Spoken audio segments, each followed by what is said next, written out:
Good afternoon, Raki.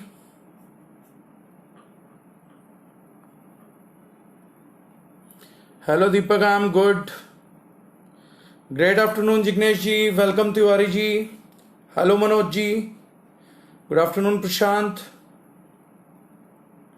Hello, Priya. Good afternoon, Neeru ma'am. Good afternoon, Yogesh sir. Hi, Kedar. How are you? Hello, Shweta. How are you doing? Good afternoon, Rajkishori ma'am. Good afternoon, Himanshu. Good afternoon, Monu Chauhan ji. Afternoon, Akhilesh ji. Good afternoon, Megha. Good afternoon, Rekha ma'am. Hello, Shilpa ma'am. How are you doing? Ram Ram Kohli sahab. Afternoon, Arun. Namaskar, Mukesh ji. Good afternoon, Ajay. Namaskar, Shukla ji. Good afternoon, Chandrasekhar ji. Good morning, Devinder ji. Good afternoon, Soni ji. Good afternoon, Farhat. Hello, Payal. I'm good. I hope you are also good. Good morning, Shichan Bharti ji. I'm good, Shweta. Hello Prakash ji, how are you doing? मैं अच्छा हूं सुमित, प्रणाम आपको बहुत बहुत. Radhe Radhe Salman ji. Good noon Shalu. नमस्कार Lokesh. Thank you so much Vivek ji. Good afternoon Rajendra ji. So I think Ram Ram Kapil Dev ji. Good afternoon Ajay Pandit ji. Good afternoon Bhavika ma'am. I hope let's not get late and we shall directly start with the topic. बिल्कुल भी लेट हम लोग नहीं करेंगे. राधे राधे हर्ष जी. अब हम में से ज्यादातर लोग सिचुएशंस को एनालाइज करें. हमने बहुत सारी बिजनेस की बातें करी हैं, बहुत सारे प्रोडक्ट्स की भी बात की है, बहुत सारे फंडामेंटल्स की भी बात किए हैं. गुड आफ्टरनून डॉक्टर जाकिर साहब. और सारे फंडामेंटल्स में से गुड मॉर्निंग अजय. तो सब फंडामेंटल्स में से एक फंडामेंटल है जो सबसे बड़ा फंडामेंटल है, और वो है पहला सुख निरोगी काया. This is the first fundamental we have ever practised. हम लोग इससे भटके भी रहे लंबे टाइम तक, और कंट्रोल में आने के लिए हम रेडी नहीं थे. हम लोगों को लगता था कि हेल्थ जो है वो लास्ट स्टेज डिजीज है, मतलब लास्ट पैराडाइज है. सबसे कीमती चीजें कपड़े हैं, मकान हैं, जूते हैं, टीवी है, गाड़ियां हैं. But a good health has been neglected as much as we neglect old people. अच्छा मकान हर किसी को चाहिए, अच्छे कपड़े हर किसी की सोच में हैं, जूते हर किसी को चाहिए, फोन हर किसी को अच्छे से अच्छा चाहिए. बट अच्छी हेल्थ और maintaining of good health, expenditure on maintaining good health has been rarest. मानो मिडिल क्लास तो इस बात को भूल भी गया था कि maintaining of good health also requires your attention and your money. सब लोग क्या बोलते हैं कि एक आदमी को अच्छा लाइफ स्टाइल मेंटेन करना चाहिए. Life and style. अच्छा लाइफ ना मेंटेन करें हम लोग, अच्छी हेल्थ ना मेंटेन करें, लेकिन लाइफ मेंटेन कर लें. थैंक्स टू कोरोना, कबीर साहब का एक दोहा था जहां कबीर साहब बोलते थे कि दुख में सुमरन सब करे, सुख में करे ना कोई, जो सुख में सुमरन करे दुख काहे का होए. ये दोहा कबीर साहब का सेंचुरीज बाद भी कोरोना के ऊपर ठीक गया है. बीमारी में याद सब करें, निरोगी करे ना कोई, जो निरोग याद करे तो रोगी काहे को होई. ये मेरे ख्याल से आयुर्वेद का भी साइमल्टेनियसली पर्सपेक्टिव बन सकता है. Most of the people did not understand Ayurveda well. मेरे परम मित्रों में से एक डॉक्टर जयवीर सिंह भी लगातार वीडियो कर रहे थे। उनको किसी ने क्वेश्चन किया उनके लाइव सेशन के ऊपर कि क्या आयुर्वेद इतना कमजोर है कि कोरोना जैसे मामूली वायरस की दवा नहीं बना सकता। तो मैं और डॉक्टर साहब अक्सर एक दूसरे से डिस्कस करते रहते हैं चीजों को। तो उस दिन मैंने डिस्कस किया, मैंने कहा सर इनको जवाब दे दिया जाए कि किस मेंटालिटी के लोग हैं। पहली बात तो जिस व्यक्ति की जानकारी ना आयुर्वेद को लेके है, ना वायरस को लेके है, ना कोरोना को लेके है, ना पढ़ के ही जानकारी लेता। चलो आपको जानकारी नहीं है तो आप पढ़े लिखे लोग हो, जानकारी ले लो। अगर आपको स्वयं से जानकारी नहीं है तो जानकारी लेना कोई बुरी बात नहीं है। तो ये किस प्रकार के व्यक्ति हैं कि जो जानकारी भी नहीं ले रहे। एक तो मामूली virus, how you can coat something like मामूली वायरस, किस बिहाफ पे, किस आइडियोलॉजी के तहत आपने ये डिक्लेयर कर दिया कि ये मामूली वायरस है। दूसरी बात, how they are thinking of Ayurveda, understand that they understand कि Ayurveda means something that is parallel to allopath और that is parallel to homeopath। कई लोगों को आज भी ये गलतफहमी है कि Ayurveda is a science which compete with allopath और homeopath और नेचुरोपैथ और सप्लीमेंट्स, जबकि कोई ये मानने को तैयार नहीं कि every pathy emerged out of Ayurveda और हर जगह हर पैथी का अपना अपना एक लेवल है। हर पैथी हर तरीके से पब्लिक को सर्व करने के लिए बनाई गई थी, ह्यूमैनिटी को सर्व करने के लिए डेवलप हुई है।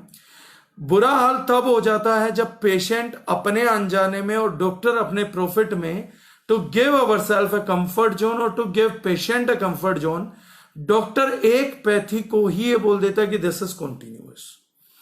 आज मैं आयुर्वेदा की बेसिक डेफिनेशन से स्टार्ट करता हूं। The basic definition of Ayurveda is science of life. आयु का वेदा, आयुर का वेदा, ayur means life, Veda means knowledge, knowledge of life, how to live this life, उस पे आयुर्वेद था। आयुर्वेद मामूली नहीं है। कोविड का अगर कोई इलाज होगा तो मैं आज अपने वीडियो में बोल रहा हूं ये 100% इसका इलाज आयुर्वेदिक ही होगा। आई एम नॉट सेइंग कि इसका वैक्सीनेशन नहीं बनेगा और उसको एलोपैथिक डॉक्टर्स नहीं लगाएंगे, एलोपैथिक नहीं बेचेगी, एलोपैथिक हॉस्पिटल में नहीं लगेगा, बट इसका जो भी इलाज होना है वो आयुर्वेदिक ही होगा। The only reason behind that is, अगर आयुर्वेदा 30% फोकस करता है बीमारियों के इलाज पे, तो 70% आयुर्वेदा का फोकस होता है बीमारियां शरीर तक पहुंच ही ना पाए या हमारा शरीर बीमारी को पकड़ ही ना पाए। This is the major consent of Ayurveda. This is the major consent of Ayurveda. Ayurveda is not all about producing products. एक व्यक्ति बोलता है कि हमारी कंपनी आयुर्वेदा में डील करती है, आपकी कंपनी आयुष में डील नहीं करती है, वो कुछ आयुर्वेदिक प्रोडक्ट बेचती होगी। आयुर्वेदिक प्रोडक्ट्स में भी लेवल्स हैं। आयुर्वेदिक प्रोडक्ट में मेडिसिन है, आयुर्वेदिक प्रोडक्ट्स में सप्लीमेंट्स हैं। आयुर्वेदा में सप्लीमेंट्स बोले गए मसाले आयुर्वेदिक सप्लीमेंट्स है, कंप्लीटली आयुष रिकमेंडेड सप्लीमेंट्स है।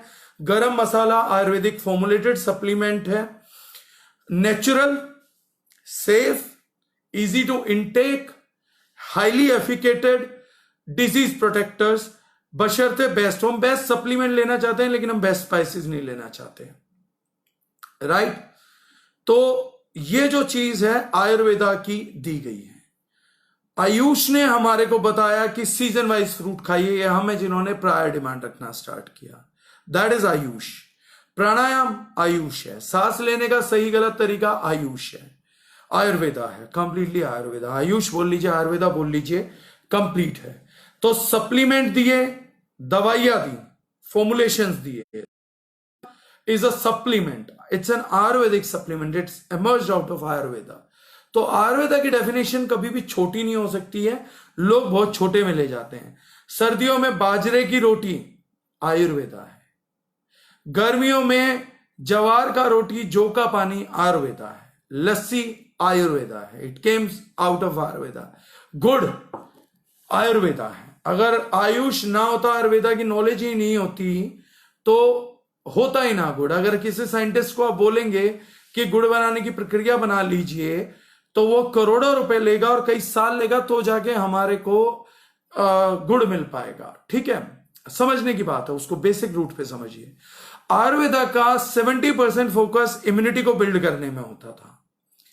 अगर आज जो लोग इम्यूनाइज हैं तो कोरोना उनका कुछ बिगाड़ नहीं रहा। आज सब लोग बोल रहे हैं हमारे पास इलाज नहीं है, तो जो लोग ठीक होके आ रहे हैं उनको ठीक क्या कर रहा है? उनको आयुर्वेदा ही ठीक कर रहा है, इम्यूनिटी ठीक कर रही है। अगर उन्होंने कुछ हद तक भी आयुर्वेदा को फॉलो किया होगा तो वो लोग ठीक हो रहे हैं।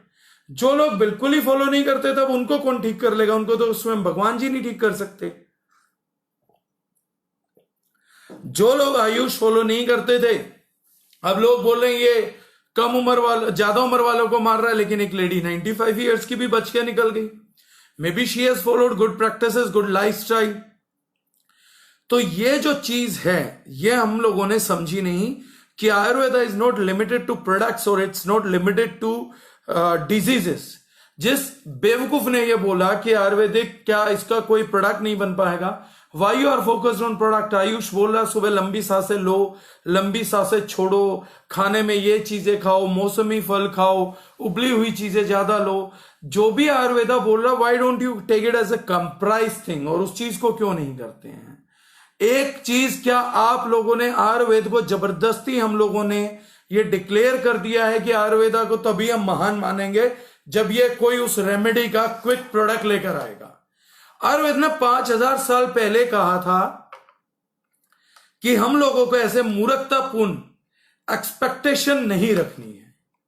आयुर्वेद ने बहुत पहले बोला था, जब महर्षि सुश्रुत और महर्षि चरक जैसे महापुरुषों ने जन्म लिया, देवतुल्य पुरुषों ने जन्म लिया, उसी समय उन्होंने कहा कि ऐसी चीजें नहीं रखनी है। लेकिन लाखों समय तक हम लोगों को बेवकूफ बनाया गया। कंपनीज आज भी कहती हैं ये एक प्रोडक्ट ले लो, 300 बीमारियों पे काम करेगा, 500 पे काम करेगा, 1000 पे काम करेगा। अरे आप नेचुरल प्रोडक्ट पे रिसर्च भी नहीं किया, टाइम भी नहीं दिया। जिन लोगों ने उम्रें दे दी, जिन लोगों ने गुरु शिष्य प्रणाली के थ्रू अपने गुरु की नॉलेज, उसके गुरु की नॉलेज, उसके गुरु की नॉलेज जिन्होंने धारण किया, उन लोगों ने भी ऐसे बेवकूफी भरे क्लेम नहीं करे, ऐसे बेवकूफी भरे प्रोडक्ट नहीं बनाए। लेकिन उन्होंने ऐसी चीजें जरूर डेवलप करी थी जो बीमारियों पे ना काम करे लेकिन हेल्थ पे काम करेगी, वात कफ पित्त को बैलेंस करने पे काम करेगी, लेकिन प्रायर स्टेजेस पे। तो मैं बोलता हूं जो चरक को सुश्रुत जी नहीं ढूंढ पाए वो इन लोगों ने ढूंढ लिया। ये एक बड़ी दुविधा थी। लोगों ने उम्मीद लगाई कि आयुर्वेदा को हम हमेशा तभी महान बोलेंगे जब वो आके रेडीमेड सॉल्यूशन डिफाइन करेगा। जैसे हम बोलते हैं कि आज भगवान हमारे को शर्ट ट्राउजर में मिल जाए और वो बोले कि मैं स्वयं कृष्ण हूं या मैं तुम लोगों को बचाने आया हूं, तो no one will think of him. तो वो लोग वो बोलेंगे कि अगर आप कृष्ण जी हो ना, तो पहले तो वो पीले धोती कुर्ते में आओ, क्योंकि हमने तो सुना कि आप पीताम्बर थे। और अब मेरे माइंडसेट में यह कि आप सुदर्शन चक्कर लेके आओगे और मुकुट पहना होगा, तो अगर आप आ गए शर्ट ट्राउजर में तो आप कुछ भी हो सकते हैं, भगवान नहीं हो सकते। Otherwise tell me do some miracle, में चमत्कार दिखाओगे तो भगवान मान लूंगा। और झूठे चमत्कार दिखाने की फिर हजारों कहानियां आ गई। कई लोगों ने कईयों को चमत्कार दिखा के भगवान ना भी, इंसानों ने अपने आप को भगवान बनवा लिया। सेम कहानी घटित हो रही है आयुर्वेदा के साथ कि दवाई बना के दिखा तो महान मानूं, लेकिन अगर तेरी सारी प्रोसेस फॉलो करना है तो हम लोग तो अपने बाप की नहीं मानते, तेरी क्या मानेंगे? आयुष की हम क्या मानेंगे? लेकिन अब सिचुएशन थोड़ी सी दूसरी है। अब हम मॉडर्न वर्ल्ड पे आते हैं। हम लोग, इंडिया जो है right now, we are the best performers in terms of COVID. हम बिजनेस भी करना चाह रहे हैं, हम जॉब भी करने चाह रहे हैं, आगे के हालात और बहुत बुरे भी होने जा रहे हैं। तो अब समझने की बात यह है कि we are in worst part of phase. कई सारी चीजों पे बात करने का मन है, इसलिए मैंने कहा कि ये नहीं आज का रिकॉर्ड रखेंगे, इसको हटा देंगे। अब सिंपल सी सिचुएशन ये है कि जब मैंने पहला लाइव बनाया था तब हमने फोर्स ही किया था सिचुएशन।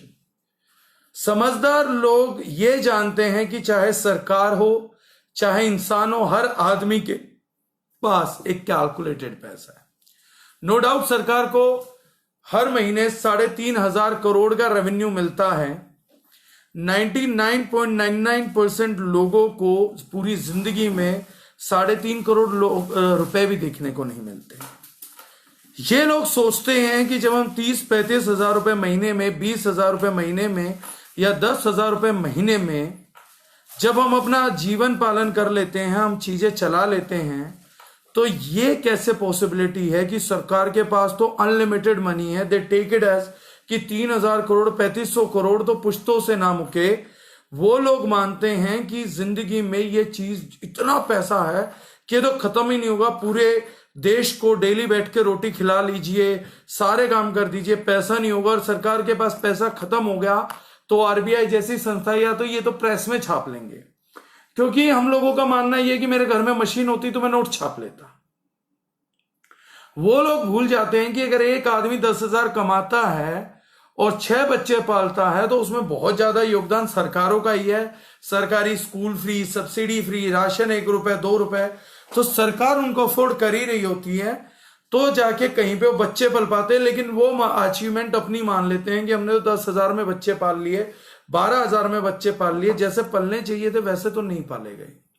बड़े सारे अरमान टूटे, बड़े सारे सपने टूटे, बड़ी सारी चीजें अनकही अनसुनी रह गई, तो ये काम हो जाता है, नो डाउट अबाउट दैट।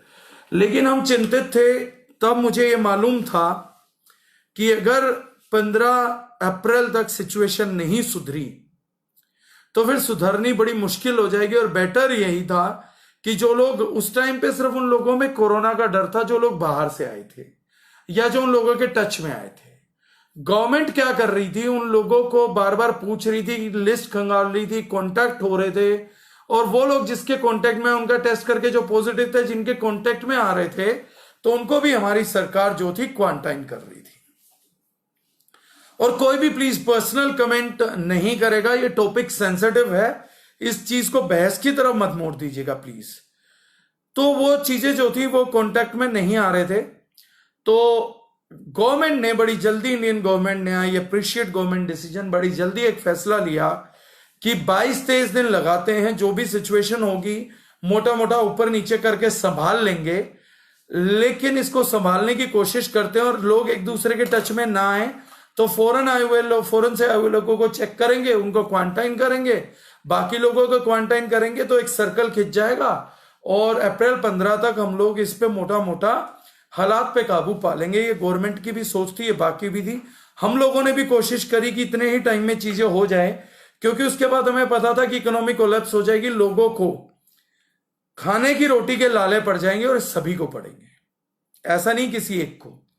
जिसको प्रजा राजा समझती है उसको भी, हम जिसको राजा समझते थे सरकारों को भी, आज 15-16 स्टेट की गवर्नमेंट बोल चुकी है कि अगर सेंट्रल गवर्नमेंट हमें पैसा ना दे तो हम अपने एम्प्लॉयज को पेमेंट नहीं कर पाएंगे। हम लोगों का आज बेस्ट रिकॉर्ड है, बड़े अच्छे वक्त में हम लोग थे जहां हमारी गवर्नमेंट ने टेक ओवर कर रखा था और हिंदुस्तान के आंकड़े जो थे वो सबसे बढ़िया चल रहे थे, सबसे अच्छे आंकड़े चल रहे थे। लेकिन सिचुएशन आज क्या है उसको प्रिडिक्ट करते हैं। अब हमारे लिए क्रूशियल सिचुएशन है। We want to do business, that's good. We want to buy good products, we are good. हम चीजें करना चाह रहे हैं, बहुत अच्छी बात है। लेकिन अब सिचुएशन को समझिए हो क्या रहा है। हर कंट्री ने लॉकडाउन को तब किया जब यह अपने पीक पर था, और 2-3 महीने 70 डेज मैक्सिमम है, 70 डेज मैक्सिमम है जब कोई गवर्नमेंट निभा पाई और उसके लोगों ने साथ दिया। और 70 दिन में गवर्नमेंट ने कर दिया, क्योंकि पूरा देश बंद नहीं था, एक डिस्ट्रिक्ट बंद हुआ था, उसके बाहर केसेस निकल भी नहीं रहे थे। अब मैं बारीकी से इंडिया की बात करूंगा और आज का सेशन बड़ा इंपॉर्टेंट है, एक एक चीज ध्यान से सुनिएगा। हमारी गवर्नमेंट अपनी जगह ठीक थी। हमारी गवर्नमेंट ने एक डिसीजन लिया कि हम वक्त से पहले करते हैं, पीक पे ही क्यों पहुंचने दिया जाए, कम्युनिटी स्प्रेड की नौबत ही ना है, हम लॉकडाउन से संभाल लेंगे सिचुएशन को।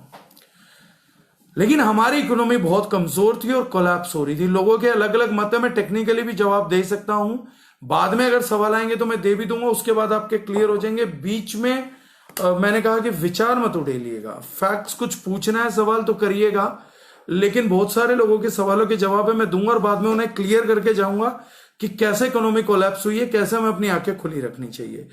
और ये सारा बोझ ना मिडिल क्लास पे आने वाला है, ये मुझ पे और आप पे आने वाला है। ये जो हम लोग आमने सामने बैठे हैं ये आने वाले हैं, जो सबसे बुरा वक्त आने वाला है वो हम लोगों का आने वाला है, और उसको मैं टेक्निकली आज बात करूंगा। तो किसी को विचार अच्छे नहीं लग सकते हैं, लेकिन मैं फिर भी सच को बात करके बात करूंगा। अब क्या सिचुएशन है बॉस? अब सिचुएशन ये है कि स्टेट्स खाली हो गए हैं, they are not having any money. Revenues खाली हो गए हैं, they are not even having money. Central government के पास भी जो रिजर्व फंड्स हैं वो आउट होने वाले हैं, और सेंट्रल गवर्नमेंट को उसके बाद फंड्स जो हैं स्टेट्स को एलोकेट करते ही वो भी खत्म हो जाएगा। अब एक वक्त आने वाला है दोस्त, जिसके लिए मैं आज आया हूं। आप मेरे परिवार का हिस्सा है, मैं आपके परिवार का हिस्सा हूं, और अब सबसे ज्यादा जिम्मेदारी का समय है जब हमें एक दूसरे का साथ देना है, जब हमें समाज का साथ देना, जब हमें गवर्नमेंट्स का साथ देना, जब हमारे को इस प्लेनेट का ज्यादा साथ देना। अब ये वो समय है। अब दो केसेस हैं, बेस्ट केस जो हमारा दिल चाहता है, वर्स्ट केस जो हो सकता है सच्चाई साबित हो। तो जो मेरा अनुभव है मैं वो भी साझा करूंगा और आप लोगों से भी इंटरेक्ट करूंगा, लेकिन आज का सेशन इंटरेक्टिव होना ही जरूरी है। जो इंटरेक्टिव नहीं रह पाएगा इस सेशन से कुछ नहीं निकाल पाएगा, इसलिए नॉन लाइव लोगों के लिए हमारे पास कोई जगह भी नहीं है इस टाइम। इकोनॉमी ऑल टाइम कोलैप्सेशन पर है, गवर्नमेंट्स खाली हैं, गवर्नमेंट सर्वेंट्स के सर पे खतरा मंडरा रहा है। सीआईएसएफ का दिल्ली हेडक्वार्टर्स ब्लॉक कर दिया गया है, लॉकडाउन हटने वाला है, ऑलमोस्ट धज्जियां उड़ चुकी हैं। अब टेक्निकली कभी भी हटाएं, अनाउंस करके कभी भी हटाएं, कंटेनमेंट जोन्स के नाम पे जो गवर्नमेंट करने की कोशिश कर सकती है वो करेगी, लेकिन कभी भी हटाएं, अब ये हटने वाला तो श्योर है। गवर्नमेंट अब थामे नहीं रख सकती। क्यों? गवर्नमेंट ही नहीं बचेगी। अगर रेवेन्यूज ही नहीं है, सरकारी अफसरों को पेमेंट्स ही नहीं मिलने, उनके सैलरीज ही नहीं मिलेंगे, तो गवर्नमेंट का पूरा स्ट्रक्चर ही कोलैप्स हो जाएगा। तो अब सरकार को रेवेन्यू चाहिए, रेवेन्यू के लिए मूवमेंट्स चाहिए। मूवमेंट सबसे ज्यादा सरकार को आती है जब पेट्रोल डीजल से आएगी, जब हम लोगों के लिए ड्रिंक से आएगा, राजस्व का बहुत बड़ा हिस्सा शराब से आता। हम लोग कुछ अच्छे बोल रहे, कुछ बुरे बोल रहे, कुछ कुछ कह रहे हैं, लेकिन गवर्नमेंट भी लाचार है। अब मैं ये अच्छाई बुराई में नहीं जाऊंगा, अब लाचारी बेबसी का आलम है, और ये आलम हम लोगों पे भी आने वाला। हमारी सरकार थी, जिन लोगों की सरकार है वही लोग भुगतेंगे, जिन लोगों की सरकार है ही नहीं वो नहीं भुगतेंगे। जिन लोगों ने सरकार बनाई, जो वोट करते हैं, जो सरकार को टैक्स देते हैं, भुगतान उनका होना पड़ेगा। क्योंकि जो टैक्स नहीं दे रहा उसके लिए तो सरकार के पास कल पैसा था, क्या फर्क पड़ता है? आज पैसा है, क्या फर्क पड़ता है? ना सरकार उनसे कल लेती थी ना आज लेगी। सरकार भुगतान तो मिडिल क्लास से ही करवाने वाली है, तो कंफर्मेशन है। अब इस चीज में अच्छा लगे बुरा लगे, किसी की फीलिंग्स हर्ट हो, विचार कुछ भी हो, बट सच्चाई तो छुप के नहीं रह सकती। सच्चाई तो अब यही रहने वाली है। गवर्नमेंट सर्वेंट को मार थोड़ी ना सकते हैं, तो सरकार को रेवेन्यू चाहिए, रेवेन्यू चाहिए तो सरकार को मूवमेंट चाहिए, मूवमेंट चाहिए तो सेल्स चाहिए। अब सेल्स आएगी तो लोगों से आएगी। अब क्योंकि हम सब लोगों को गरीबों का देवता बनने का शौक है, तो हम लोगों ने डोनेशन भी किया, करना भी चाहिए, मैं खिलाफ नहीं हूं, सिर्फ पॉइंट्स को समझिएगा। हम लोगों ने चैरिटीज कर दी, पैसा भी बांट दिया, खाना भी बांट दिया, बड़े सारे वीडियोस भी आए कि उन्होंने उसको बेच के लग्जरी सामान ले लिया। बहुत सारे मुश्किल हो जाएगी, गांव में सस्टेन कर लेंगे, और वो लोग जिनका कि थोड़ा खा के थोड़ा रह के गुजारा हो जाता है, तो शहरों की लाइफ बड़ी मुश्किल हो जाएगी। बाकी कंट्रीज 70 दिन का लॉकडाउन सस्टेन कर पाई और हटा के दोबारा भी कर लेंगी, क्योंकि या तो वो अमीर बहुत है या उन एरियाज में फैला जहां वो कंट्रोल कर सकते थे, बाहरी मुल्कों में फैला।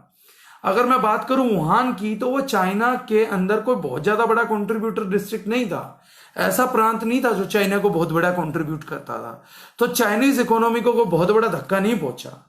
लेकिन अगर मैं बात करूं इंडिया की, तो एक कंट्री कैपिटल और एक फाइनेंशियल कैपिटल दोनों ही कब्जे में आ गई हैं। दो कैपिटल, इंडस्ट्रियल कैपिटल है इंडिया के पास, जो कि एक है अहमदाबाद और मुंबई। वो टफेस्ट सिचुएशन से गुजर रहे हैं, वहां पे अगले 1 साल में भी काबू आ जाए तो बहुत बड़ी बात हो जाएगी। सेकंड मुंबई बोलने वाला इंदौर, उसके भी हालत टाइट है। बेसिकली हमारी इकोनॉमी को अगर रिकवर करना है तो उन जोन्स में परफॉर्म करना पड़ेगा जहां पे की टेरेबल सिचुएशंस हैं, जहां पे की बड़े खतरनाक सिचुएशंस हैं। और अगर इस साइकिल को, इस चक्र को घूमना है कि सब जगह लिक्विडिटी पहुंचे, तो इन शहरों को खोलना बड़ा जरूरी होगा। कल दिल्ली के हालात आपने देख लिए, मुंबई में भी बसें चल पड़ी हैं। अब लोग एम्प्लॉयमेंट से भी मुंह छुपा के नहीं बैठ सकते, क्योंकि गरीब तो क्या है, दोबारा पैसा मांगेगा, नहीं मिलेगा, खाना मांगेगा, खाना नहीं मिलेगा, रोड पे उतरेगा, कलेश करेगा, भीख भी मांग लेगा, सरकार से भी मांग लेगा, हाथ भी फैला लेगा, लाइनों में भी लग लेगा। लेकिन what about middle class? We don't have either option.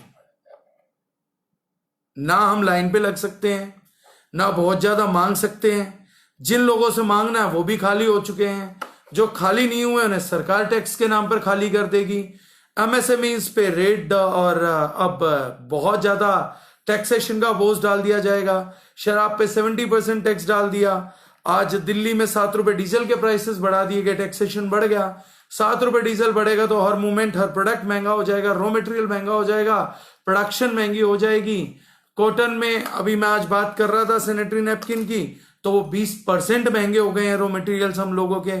अभी हम लोगों के रॉ मटेरियल्स और किस चीज के कितने महंगे आने वाले हैं हमारे को कोई इंफॉर्मेशन भी नहीं है। तो महंगाई का बोझ तो हम ढोने वाले हैं। तो एक चीज क्लियर हो गई है दोस्त, अब ये सिचुएशन वर्स्ट हो या कुछ भी हो, तो वो घातक मूवी में एक डायलॉग है सनी देओल का कि अब कोई पुलिस वुलिस नहीं होगी, अब जिसमें जिगरा रहेगा वो जिएगा।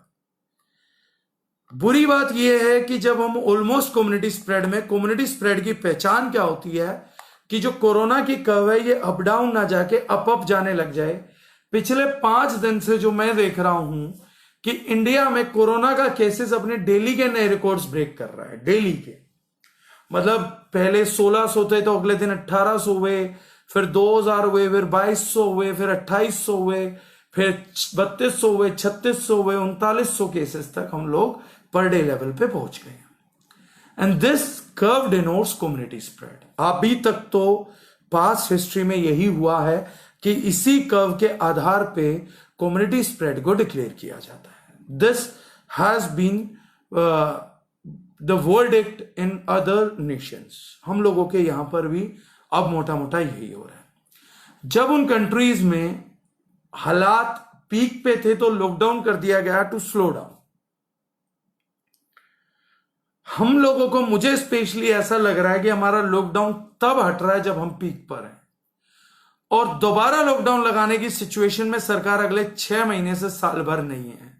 सरकार ना अपनी रोजी रोटी रोक सकती है, ना मिडिल क्लास की रोजी रोटी रोक सकती है, क्योंकि अब मिडिल क्लास की रोजी रोटी रोकने का मतलब होगा वो भी उसी सिचुएशन में आ जाएंगे कि मांग के गुजारा करना पड़ेगा। अब सरकार के पास 2 ही चारा है, जान भी जहान भी, आपको खाना भी कमाना है और बचना भी है। अब हम उस सिचुएशन में आ जाएंगे कि हम अपने काम से भी मुंह नहीं मोड़ सकते। अब जो लोग कह रहे हैं कि मेरे को काम कैसे मिलेगा, मुड़ेगा नहीं मुड़ेगा, जिम नहीं खुलेंगे 2-4 महीने, वो भी खुल जाएंगे, वो भी खुल जाएंगे। क्या करेगी सरकार? जब सब खोल देगी तो महीना, 15 दिन बाद, 20 दिन बाद उनको भी कर देंगे। दूसरा, मिडिल क्लास पे एक और आफत टूटने वाली है कि जिस दिन सरकार लॉकडाउन हटाएगी उस दिन सरकार ये भी बोल देगी कि सरकारी अस्पतालों में गरीबों का इलाज होगा जैसे होता था। मिडिल क्लास आज के बाद अपना इलाज प्राइवेट हॉस्पिटल्स में भी करा सकता है। रेस्पिरेटरी इलनेस है, जिसको रेस्पिरेटरी सपोर्ट की जरूरत पड़ गई उसको वेंटिलेटर लगा दिया जाएगा। और अभी कोविड का इंश्योरेंस उतार दिया गया था, लेकिन जब इतने नंबर ऑफ केसेस होंगे, कम्युनिटी स्प्रेड होगा, तो कोई इंश्योरेंस भी काम नहीं आएगी। नई कोविड-19 पुरानी इंश्योरेंस पॉलिसी में कोविड का कहीं पर भी ट्रीटमेंट का ठेका किसी इंश्योरेंस पॉलिसी ने ले ही नहीं रखा। यानी कमर टूट चुकी मिडिल क्लास का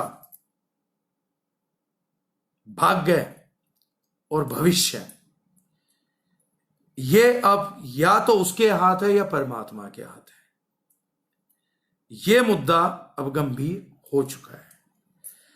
हम घर पे बैठे नहीं रह सकते, बाहर जाएंगे तो रिस्क है और रिस्क उठाना ही पड़ेगा। दूसरा कोई अब चारा नहीं है, as if now as it seems. दुआ मेरी भी यह है कि 15 जून तक किसी तरीके से हम काबू पा लें। दुआ यह है कि जो नंबर ऑफ केसेस बढ़ रहे हो ये टेस्टिंग से बढ़े हों और उन लोगों से बढ़े हों जो आइसोलेटेड हैं। लेकिन अगर ऐसा नहीं हुआ तो गंभीर स्थिति है, और गंभीर स्थिति की सिचुएशन ये निकल कर आएगी कि प्राइवेट हॉस्पिटल का इलाज भी हमें अफोर्ड करना है, और प्राइवेट हॉस्पिटल इस समय कोई मौका नहीं चुकेंगे। मतलब रेस्पिरेटरी सपोर्ट का इमीडिएटली अगर वेंटिलेटर का जरूरत आ गया तो दिन का बिल 50,000 60,000 रुपए से स्टार्ट होने वाला है। एक आदमी 10-12 लाख रुपए का खर्चा बुक करेगा। तो ये जो सिचुएशन है, ये जो कहानी खड़ी हो गई है, अब ये डिफिकल्ट है। इसीलिए मुझे बात करना पड़ा कि काम हम सबने करना है, और मैं चाहूंगा कि अगर खुल जाता तो 10 गुना गति से काम करें। अब और कोई चारा भी नहीं है। ये अपॉर्चुनिटी भी है, थ्रेट भी है। और अगर कोरोना आना है तो एक व्यक्ति से मिलो या 10 आदमी से मिलो, उसमें कोई रिस्क का अंतर नहीं है। आप एक जगह गए या 10 जगह गए, उसका भी कोई रिस्क का अंतर नहीं है। मतलब जो भी इशू है वो इशू रहेगा। अब ये अंतर नहीं होने वाला। आदमी यहां पर वो जीतेगा जो रोजी रोटी 10 गुना स्पीड से कमाएगा, क्योंकि ये समय ऐसा है कि यहां बहुत पैसे की जरूरत पड़ेगी, और यहां जो पैसा बनाएगा वो विजेता होगा। हमारे प्रोडक्ट्स की नो डाउट डिमांड्स आएंगी। हमारे लोगों के लिए पोस्ट कोविड अच्छा ही काम होगा तो होगा। अगर ये यहां से कोविड बढ़ा, परमात्मा ना करे, ईश्वर ना करे बढ़े, अगर ये बढ़ा तो वाकई में हिंदुस्तान जो नंबर 1 था वो वर्स्ट में नंबर 1 हो सकता है। 15 जून तक मोटा मोटा पिक्चर क्लियर हो जाएगी, लेकिन उसके बावजूद पिक्चर कुछ भी रहे, लॉकडाउन से नहीं संभलेगी। वैक्सीन नहीं आया तो नहीं संभलेगा।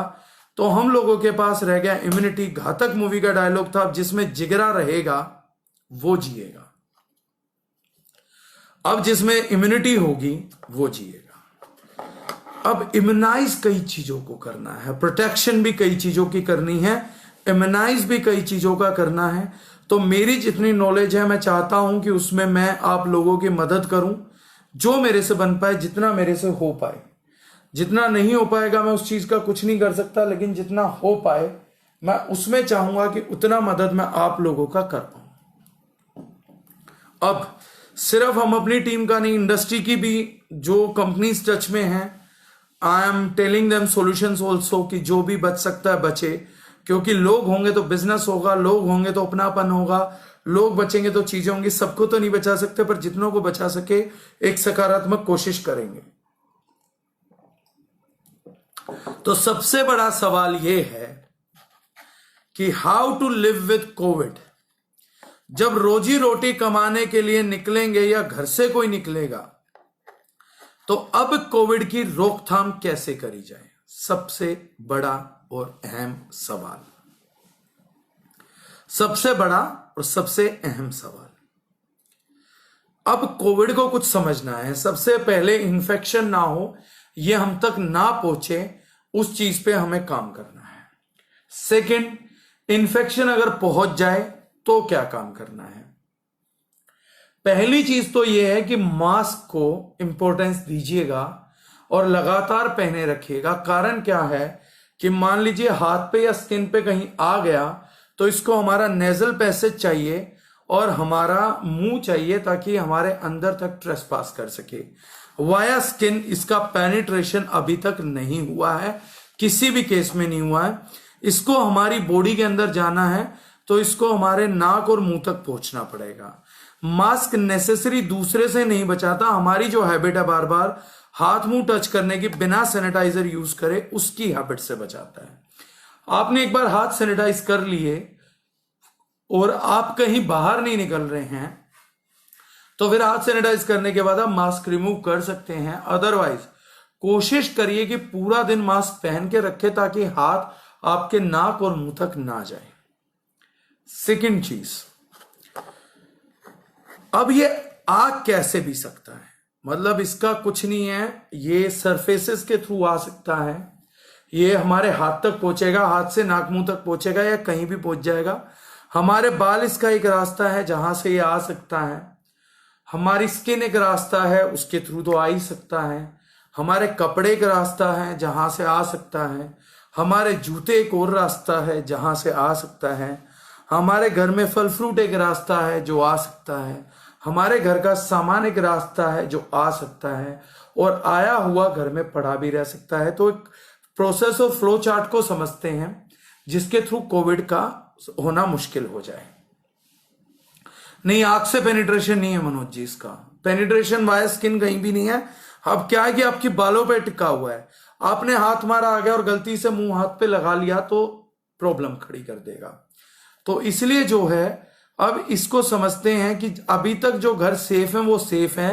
अब अगर आएगा तो ये आएगा जो व्यक्ति बाहर जा रहा है उस व्यक्ति के साथ ये घर तक पहुंच सकता है या उस व्यक्ति को लग सकता है। तो जो व्यक्ति बाहर निकले घर से मास्क पहन के रखे, मास्क उसके लिए बहुत बड़ा प्रोटेक्शन होगा। और मास्क 2 खरीद के रखिएगा, मास्क जो है वो 2 मास्क खरीद के रखिए। बेनिफिट ये है 2 या 3 जैसा हो सके उतना मास्क बाय करिए, ठीक है। अब सैनिटाइजर का यूज और मास्क के यूज को समझिए कि मेजर प्रोटेक्शन मास्क है। हाथ पे है, सैनिटाइज नहीं हुए मास्क तक पहुंचे कोई दिक्कत नहीं है, ठीक है। उसके बाद जब घर में एंटर करें तो सैनिटाइज पहले करिए हाथों को, मास्क को निकालिए और घर में साबुन का पानी तैयार रहना चाहिए, सीधा जाइए और साबुन के पानी में इमर्स कर दीजिए। Immediately virus would be disinfected. 10, 15, 20 minute बाद उसे धो के आप सुखा दीजिए। तो बेसिकली हुआ क्या कि जिस हाथ से रिमूव किया, हो सकता है इस हाथ पे हो और रिमूव करते हुए आपकी स्किन पे आ जाए और फिर देर सवेर हो तो हाथ को पहले सैनिटाइज किया या जाके हाथ को धो लिया, वॉश कर लिया अच्छे सर्फेक्टेंट से, देन उसको रिमूव किया और सीधा सर्फेक्टेंट में डाल दिया। सीधा रिमूव करना है, एक साइड से खोलिए, उसके बाद वो हो जाएगा ढीला। एंड ट्राई की ये जो डोर है इसको टच किया, let's say there is a mask, इसको टच किया, एक साइड से रिमूव किया, एक साइड पे है, एक साइड से रिमूव किया and remove it like that and dip it away. ये सीधा डिप करिए, ट्राई करिए कि वो आपके शरीर के किसी हिस्से को ना छू पाए। तो मास्क को इमीडिएटली जाके ड्रॉप करना है। दूसरी बात क्या है कि सरफेसेस की बात समझते हैं। ये इसकी जो सरफेसेस हैं कॉपर पे, तांबे पे, अगर किसी ने तांबा टच किया है तो 5 घंटे बाद आप तांबा टच कर सकते हैं। लगभग 4 घंटे तक ये उस पे रहता है। 4 घंटे के बाद वहां पे सेल्फ डिस्ट्रक्ट होना स्टार्ट हो जाता है। 5 घंटे तक कॉपर की चीज सेफ है। अगर आप जानते हैं कि कोई सरफेस कॉपर की 5 घंटे से टच नहीं की गई है तो दैट्स सेफ। कार्डबोर्ड पे, गत्ते पे लेटेस्ट में बताया गया है कि ये 24 घंटे तक सरवाइव कर सकता है, यानी कि 1 दिन तक। तो आप हाथ सैनिटाइज करके कोई भी गत्ता ले रहा है ले लीजिए और उसको 24 घंटे के लिए किसी ऐसी जगह पे जो पहले से सैनिटाइज करी हो उस जगह पे 24 घंटे के लिए इसको छोड़ दीजिए। 24 घंटे के बाद ये स्टेरलाइज हो जाएगा। लेकिन अगर इस पे टेप लगी हुई है या प्लास्टिक का कुछ है तो उस पे सर्वाइवल इसका 4 दिन तक का है। स्टील पे इसका सर्वाइवल 4 दिन तक का है। तो कोशिश करिए कि जब कहीं जाए तो रेलिंग पकड़ के ना चढ़े, रेलिंग को मत छुइए। कोशिश करिए कि किसी ऑफिस का गेट है या स्टील की अपनी कुंडी, बाहर से जब व्यक्ति आ रहा है तो उसको बोलिए कि वो फोन पे आपको कम्युनिकेट करे और आप दरवाजे की कुंडी उसको या बेल ना छूने दीजिए। वो फोन पे कम्युनिकेट कर दे, घर से कोई आदमी अंदर आके खोल दे, शूज को वो बाहर निकाल दे। कोशिश करिए ऐसे शूज पहने कि जो धोए जा सके, पीटी शूज या रबर के शूज डालें। जाते ही सीधा बाल्टी में डिप कर दीजिए, निकालिए, एक छोटा बकेट रखिए साबुन का, घोल के रखिए, डेली भी उसमें कर सकते हैं और जाके उसमें डिप कर दीजिए। डिप करने के बाद 15-20 मिनट के अंदर, 25 मिनट के अंदर उसका क्लेंजिंग हो जाएगा। सेम करिए जाके अपने कपड़ों के साथ। सुबह आप जाने के बाद फिर एक अच्छे एंटीबैक्टीरियल सोप से नहा लीजिए। This shall be our regime when we are coming back home. Directly gate खुले, we shall go to bathroom and we shall not touch a lot many things. सबसे पहले जाके वहां पे बाल्टी तैयार रहे, 1 बाय 1 क्लोथिंग निकालिए, सीधा डिप करिए। अगर बाल्टी प्लास्टिक की है, सबसे पहले जाके हाथ छुइए, अगर बाल्टी प्लास्टिक के, हाथ साफ करिए, इतना इतना हाथ जरूर साफ करिएगा, हम टच करते हैं। इतने हाथ साफ करने के बाद कपड़े उतारिए, डिप करिए, मास्क उतारिए, डिप करिए, then try to take shower. किसी को बोल दीजिए कि शावर अगर है तो खुला छोड़ दे, शावर जो है वो लीजिए। जब पानी आ जाए अच्छे तरीके से शरीर के हर एक कोने को एंटीबैक्टीरियल सोप से वॉश करिए। एंटीबैक्टीरियल सोप नहीं हो तो सिंपल शॉप से भी वॉश कर सकते हैं, राइट। तो अच्छे तरीके से पूरी बॉडी को सोप से वॉश करिए, कंप्लीट बॉडी को, और उसके बाद यू आर सेफ नाउ। अब बाहर से आप कोरोना लेके घर में नहीं आ सकते हैं, that is first thing. 10 minute के लिए बाहर जाइए, 1 मिनट के लिए भी बाहर जाइए तो भी क्लोथ्स एंड सब वॉश होना है। आपने कहां किसको टच किया है, हो सकता है कोई कोरोना पेशेंट वहां छींक के गया और 1 ड्रॉपलेट 2 ड्रॉपलेट आपकी शर्ट के साथ आ गई है, वो आपने टांग दिया, तो शर्ट जैसे मटेरियल पे 24 घंटे की लाइफ है, वहां किसी ने छुआ और उसका नाक मुंह तक पहुंच गया तो कोरोना स्प्रेड हो जाएगा। अगर आप बाहर गए हैं तो आपको वॉश करना पड़ेगा, डिप करके रखिए, डिप करके रखिए। इसके अलावा भी मैं कुछ चीजें बताऊंगा अभी। तो ये एक रिजाइम है, अगर आप इस रिजाइम को फॉलो करते हैं तो वी विल मेक श्योर कि हमारी पूरी फैमिली प्रोटेक्टेड रहेगी। The person who has gone to earn bread and butter, वो आदमी घर में कोरोना नहीं लेके आ पाएगा, और ये पूरा दिन मास्क लगा के रखेगा तो कोरोना स्प्रेड होने का चांस जो हो नेग्लिजिबल हो जाएगा, ये खुद भी सेफ रहेगा। देखिए आप लोग, हर व्यक्ति यहां पर बैठा हुआ मेरे परिवार का आदमी और मेरे लिए बहुत कीमती है। एक छोटी बीमारी से मैं अपना बड़ा नुकसान नहीं झेल सकता, बड़े दुख के लिए ना मैं ना आप रेडी नहीं, हम लोग बड़े दुखों के लिए तैयार नहीं है किसी भी हालत में। तो इसलिए हमारे को ये चीज करनी है, मास्क पहन के निकले हैं तो मास्क ना ही हटाएं, ये बेटर सिचुएशन है। और मास्क हटाना है, डिटॉल सोप भी ठीक है डॉक्टर साहब, कोई दिक्कत नहीं है। डिटॉल धोने के लिए, कोरोना के लिए शाम को तो अच्छी चीज है सर, आप यूज कर सकते हैं। तो जो भी चीज है वो तुरंत वॉशेबल हो जाएगी, तो रिजाइम नहीं आएगा। मास्क अगर नहीं हटाएंगे तो सैनिटाइज करके मास्क रिमूव कर लीजिए, पूरा हाथ साफ करिए, मास्क रिमूव कर लीजिए, then it's a safe side. कि फिर आप किसी चीज को टच मत करिए, किसी सरफेस को टच मत करिए जिसको आप जानते हो कि कोई और आदमी इस सरफेस के कांटेक्ट में आया है। Do not touch that thing. दूसरी बात, इस टाइम पे अंगूठियों से, घड़ी से, सिक्कों से और बेल्ट से परहेज करिए, क्योंकि मेटल पे मैंने कहा कि इसकी लाइफ 4 दिन है। अगर आपका हाथ बेल्ट पे लग गया तो दिक्कत आ जाएगी। तो जो व्यक्ति गाड़ी में बैठ रहा है तो गाड़ी को सैनिटाइज करिए। आज की तारीख में सैनिटाइज करने के लिए do not put alcoholic sanitiser to that, do not put.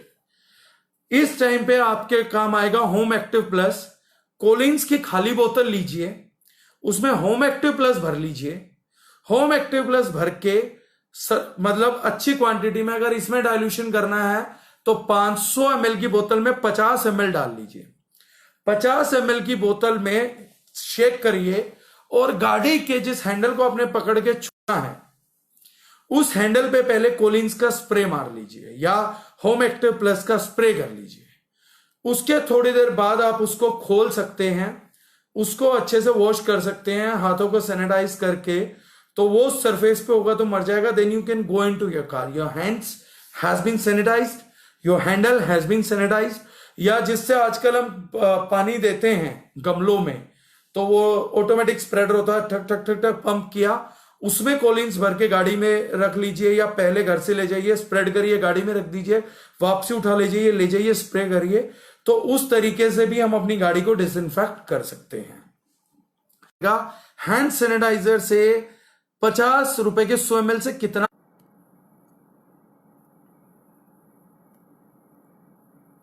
Right. हम लोग इसको बहुत ज्यादा वॉश भी नहीं कर सकते, तो we can use home active plus to this, we can use that product. तो ये हमें करना है, घर जाके होम एक्टिव प्लस कपड़े धोने के लिए और मास्क को डिप करके रख सकते हैं। जूतों को रबड़ का, मैंने कहा कि चीजों को पहनने की कोशिश करें, या पीटी शूज 2-3 पेयर ले लें, डिप कर लें उसको। लेदर तो आप डिप नहीं कर पाएंगे, लेदर पे इसका टिकने का, क्योंकि स्किन है, लेदर इज स्किन, उस पर टिकने के बड़े चांसेस है। तो try to wear your canvas shoes और चप्पल या रबर शूज जो भी सस्ता हो, तो वो चीजें पहनने की कोशिश करिए जिसको आप इमिडिएटली वो। सिमिलरली ये है रिजाइम जब आदमी बाहर से अंदर आ रहा है तो ताकि उसके साथ कोरोना ना आए। इस आदमी की सेफ्टी का बहुत बड़ा, बाहर का खाना ना खाए। इसके और जो चीज समझने की है जो बेटर